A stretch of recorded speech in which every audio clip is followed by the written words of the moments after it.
What's up everyone, Darcblade here with an information video for The Witcher 3 Wild Hunt. Over the past few months, since the game's release, CD Projekt Red have been giving us a whole host of free DLC. This initially was to make a statement against steeply priced DLC we see these days. All of the free DLCs were available across all systems that The Witcher 3 is on. These included the following. The first DLC to be added was the Temerian armor set. This could be bought from the merchant in the starting location of White Orchard.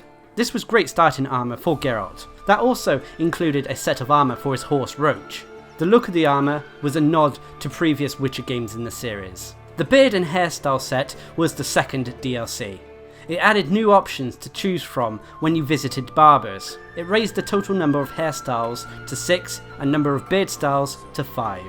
The third DLC was the new contract quest Missing Miners. It is found in Blandair on Ard Skellig. This was another contract quest that has Geralt investigating the disappearance of some local miners. Its suggested level was around the 27 mark. The fourth DLC was an alternative look for Yennefer. This is as simple as it sounds. It provided the Ravenhead sorceress with a new outfit. If you didn't like the new look though, you could always disable it from the menu. The Nilfgaardian armor set was the fifth DLC for The Witcher 3. It can be purchased in Crow's Perch in Velen. This black armor set also came with matching horse armor and equipment for Roach. It was okay for low to mid-level players, but compared to later gear, it didn't quite cut it. The sixth DLC was the Elite Crossbow set. This added 3 new crossbows to the game that could be bought from various merchants across Novigrad, Velen and the Skellige Isles. These crossbows were on average better than the majority of crossbows, save the high level ones. The seventh piece of free DLC was a quest called Fool's Gold, found near Lurch in central Velen. A low level quest that was kind of disturbing but yet funny at the same time. The 8th DLC came in the form of Ballad Heroes, that contained 10 new skins for the 10 neutral Gwent cards. The 9th DLC was the Wolf School gear. It was a scavenger hunt quest that allowed you to find pieces of gear from the School of the Wolf. Upgraded, the gear was very good, and if you read the notes that came with the gear, you would find an interesting story within them. Personally, this is one of my favourite DLCs out of the bunch. The 10th DLC was an alternative look for Triss. This gave the character Triss a new outfit to wear during the story. Like with Yennefer's alternative look, you can turn off Triss's new outfit in the menus. The 11th piece of DLC contained a mean looking set of armour that provided some of the best protection in the game. This armour set is the Skellige Unvik armour set, and it also came again with a matching horse set for Roach. The 12th DLC came in the form of another contract quest, Skellige's Most Wanted, found in the Skellige Isles. The 13th DLC was another new quest for players to take on. It was called Where the Cat and Wolf Play. It involves an encounter with another Witcher from the School of the Cat. Quests that involve other Witcher schools always grabs my eye, making this DLC quite interesting. The 14th free DLC was an alternative look for Ciri. Just like Yennefer and Triss, this gave Ciri a more warrior-oriented set of armour. Again, you could turn this alternative look off in the menus. The 15th free DLC came in the form of new finisher animations for Geralt.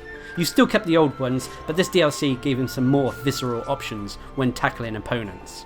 So that brings us to the 16th and final free DLC that is just around the corner. It's not actually released yet at the time of this video, but it should be soon. CD Projekt Red have announced that the final DLC will be a new Game Plus option.